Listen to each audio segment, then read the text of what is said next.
یہ جو قرآن مجید اب ہمارے پاس مصحف کی شکل میں موجود ہے نا، اس قرآن مجید کو اس شکل میں آتے آتے کم و بیش 25 سال لگ گئے ہیں۔ وہ 23 سال ہٹا کر جو نبی صلی اللہ علیہ وسلم کے مبارک زمانے میں 23 سال تک قرآن مجید نازل ہوتا رہا ہے نا، اس کے علاوہ اس کے بعد اس شکل میں مصحف کی شکل میں آتے آتے اس کو لگ بھگ 25 سال کا عرصہ لگ گیا ہے۔ اس کی اس کی ایک بہت بڑی ریزن یہ تھی کہ جو عربی تھے، عربیوں کو اپنی یادداشت پر، اپنی کرائمنگ پر نا بڑا ناز تھا۔ جیسے بخاری میں آتا ہے کہ عبداللہ ابن مسعود کہتے ہیں کہ میں نے نبی صلی اللہ علیہ وآلہ وسلم کے پیچھے نماز میں سن سن کر 80 صورتیں یاد کر لی تھی۔ اتنی زبردست ان کی یاد دہانی ہوا کرتی تھی۔ تو ان لوگوں کو اپنی حافظے کے اوپر بڑا ناز تھا، یہ تو فخر تھا نا ان کا۔ سینکڑوں کی تعداد میں حفاظ موجود تھے۔ اور صحیح بخاری شریف کی حدیث مبارکہ میں آتا ہے کہ جب جنگ یمامہ ہوئی، یعنی کہ مسلمہ بن کذاب کے خلاف جب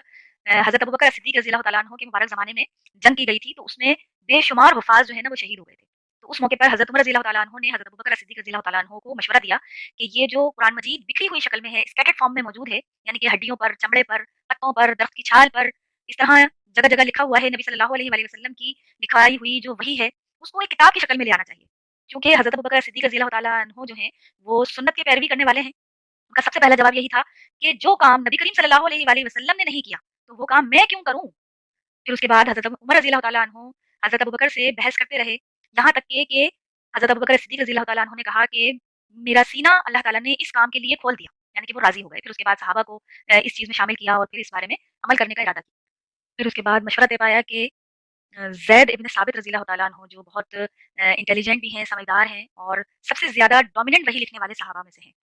تو یہ قرآن مجید کو مصحف کی شکل میں لانے کے لیے حضرت زید بن ثابت رضی اللہ تعالیٰ عنہ کی ذمہ داری لگائی گئی۔ اب جب زید بن ثابت رضی اللہ تعالیٰ عنہ کو یہ ذمہ داری سونپی گئی تو وہ بھی ریلیکنٹ ہوئے، ان کو بھی محتاط ہوئے وہ کہ یہ تو بڑا بھاری کام ہے۔ لیکن پھر ان سے بھی بحث ہوئی، آخرکار وہ بھی مان گئے اور طے یہ پایا کہ زید ابن ثابت رضی اللہ تعالیٰ عنہ حضرت ابوبکر صدیق رضی اللہ تعالیٰ عنہ کے کہنے پر یہ کام مطلب سر انجام دیں گے، اور جو بھی آیت لکھی جائے گی وہ نبی صلی اللہ علیہ وآلہ وسلم کے لکھوائے ہوئے جو نوٹس ہیں ان کو دو مقامات پر، یعنی کہ دو جگہ سے گواہی جو ہوگی وہ لی جائے گی، پھر اس کے بعد اس کو لکھا جائے گا۔ دو گواہان کی مطلب روشنی میں یہ کام سر انجام پائے گا۔ اور حضرت زید بن ثابت رضی اللہ تعالیٰ عنہ کہتے ہیں کہ یہ جو ذمہ داری مجھے حضرت ابوبکر صدیق رضی اللہ تعالیٰ عنہ نے دی تھی نا، اس سے تو آسان تھا کہ مجھے یہ ذمہ داری دی جاتی کہ اس احد پہاڑ کو دوسری جگہ شفٹ کرنا ہے، یعنی کہ پہاڑ کو ایک جگہ سے دوسری جگہ شفٹ کرنا یہ معمولی کام تھا، اور قرآن مجید کو ایک جگہ جمع کرنے کا جو کام دیا گیا تھا نا یہ بڑا بھاری کام تھا۔ اور طے یہ پایا کہ کم از کم دو صحابہ جو ہوں گے وہ اس کے لیے جسٹیفائی کریں گے کہ یہ آیت بالکل اتھینٹک ہے، اور نبی صلی اللہ علیہ وآلہ وسلم کی لکھوائی ہوئی جو وحی ہے، ریٹن ریکارڈ جو صحابہ کے پاس موجود ہیں، ان کو یہاں پر موجود پایا جائے گا، تب لکھیں گے۔ اب جب یہ کام شروع ہو گیا تو پھر اس کے بعد ایک آیت ایسی آئی کہ وہ ایک ہی صحابی کے پاس موجود تھی، مطلب لوگوں کو حافظے کے اعتبار سے کرائم تو تھی، مطلب جو حافظ تھے ان کو معلوم تو تھا کہ ہاں یہ آیت موجود ہے، لیکن ریٹن جو اس کا ریکارڈ تھا نا جو نبی علیہ السلام لکھوایا کرتے تھے وہ ایک صحابی کے پاس ملی۔ اور طے تو یہ پایا تھا کہ دو صحابی کے پاس ملنی چاہیے، تب ہم اس کو پھر قرآن کا حصہ بنائیں گے، یا اتھینٹسٹی دو کی گواہی کم از کم چاہیے نا۔ تو اس کے بعد پھر اس کو ڈھونڈا، نہیں ملی، ایک ہی صحابی کے پاس ملی، اور وہ جو ایک صحابی کے پاس موجود تھی نا وہ صحابی تھے حضرت خزیمہ ابن ثابت انصاری رضی اللہ تعالیٰ عنہ۔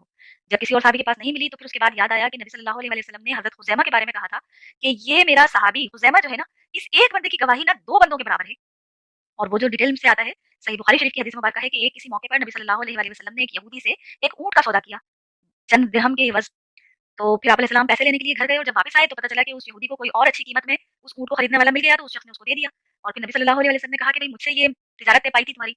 تو وہ یہودی انکار کر گیا، منکر ہو گیا، وہ کہنے لگا کہ نہیں ہمارا اور آپ کا تو کوئی معاملہ طے پایا ہی نہیں ہے، ہماری اس بارے میں کوئی بات ہوئی نہیں ہے۔ اب نبی صلی اللہ علیہ وسلم سے اس نے کہا کہ گواہ لے کر آؤ کہ تمہارے پاس کوئی گواہ ہے کہ ہماری اس قسم کی کوئی لین دین کی بات ہوئی ہو۔ اب نبی صلی اللہ علیہ وسلم کے پاس کوئی نہیں تھا، وہاں سے خزیمہ گزر رہے تھے، تو جب حضرت خزیمہ ابن ثابت کو پتہ چلا کہ یہ معاملہ نبی صلی اللہ علیہ وسلم کے ساتھ وہ یہودی کر رہا ہے، تو خزیمہ نے کہا کہ میں گواہی دیتا ہوں کہ آپ علیہ السلام نے اس یہودی کے ساتھ جو ہے وہ اونٹ کا تجارت کا معاملہ کیا تھا۔ تو پھر وہ یہودی جو ہے وہ وہاں پر لاجواب ہو گیا۔ اس کے بعد پھر نبی صلی اللہ علیہ وآلہ وسلم نے خزیمہ سے کہا کہ تم میری اس تجارت کے دوران وہاں موجود نہیں تھے، تم نے کیسے گواہی دے دی میرے حق میں؟ تو حضرت خزیمہ نے کہا کہ یا رسول اللہ آپ کے کہنے پر تو میں نے اتنی بڑی بڑی گواہیاں دی ہیں کہ اللہ ہے، جنت ہے، جہنم ہے، آخرت ہوگی، یہ تو اتنی بڑی بڑی گواہیاں ہیں، جب میں وہ باتیں آپ کے کہنے پر ایکسیپٹ کر رہا ہوں، اس کی تصدیق کر رہا ہوں، تو یہ اونٹ کا سودا تو کوئی بڑی بات ہی نہیں ہے، اس کے لیے گواہی دینا کون سی بڑی بات تھی؟ تو اس موقع پر آپ علیہ السلام نے کہا تھا کہ ہر کسی کے لیے دو گواہان کی ضرورت ہے، لیکن جب کبھی گواہی کے لیے میرا خزیمہ آ گیا نا تو یہ ایک ہی گواہ جو ہوگا دو کے برابر ہوگا۔ اور وہ وہی والی آیت تھی جو سورہ توبہ کی سیکنڈ لاسٹ آیت ہے، آیت نمبر 128 128۔ اس میں اس طریقے سے آتا ہے لقد جاءکم رسول من انفسکم